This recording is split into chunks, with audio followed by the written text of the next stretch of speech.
I am pretty clear in my mind that I think the worst is behind us. I think if you trace back to last year, if you go back to last year, India really wasn't directly impacted by what happened in the Western world. 15% of India's economy is export-oriented, 85% is domestic. So the domestic economy would thrive irrespective of what happened. It's just that throughout last year, because of what happened in the Western world, liquidity in the system started getting lesser and lesser. Interest rates started going higher. Foreigners withdrew a lot of money. Projects that had started in a low interest rate environment became unviable during the course of the year. That led to job losses. Job losses led to slowdown in demand. Slowdown in demand led to companies reducing their production, which led to more job losses. So basically it was a chain of events that kept happening one after the other.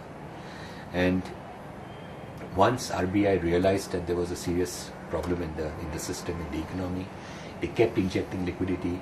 They reduced the CRR, reduced the SLR, reduced repo rates, reduced reverse repo rate with continuous frequency. And that brought in a lot of liquidity back in the system. So if you look at any day from January 1 till now, on almost any given day, we've had almost 2.5 trillion rupees or in excess of 2.5 trillion rupees, which is the excess money in the banking system, going back at the end of the day in the form of reverse repo with RBI or going back into money market funds or in cash management schemes or mutual funds. So there is a huge amount of liquidity in the system. So even though one would believe and one would tend to believe that inflation will go higher, it is possible that RBI may start tightening as we move on. My personal feel is that the impact that it will have on the economy is not going to be that significant, and therefore interest rates are not going to rise sharply. Maybe a marginal rise in rates is possible, but it will not be a significant rise in interest rates. So I would therefore believe that the economic growth is real. Sentiments have improved dramatically. Confidence has come back into people.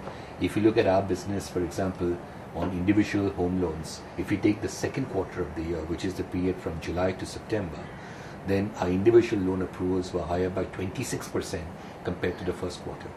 And individual loan approvals were higher 26%, disbursements were higher 24%. And this is on a sequential quarter growth. So on a sequential quarter growth, normally you don't have a growth which goes into double digit. Normally it's a single digit growth, but this time it was a huge growth. So I think the confidence is back, people are spending money, and I think the recovery is real.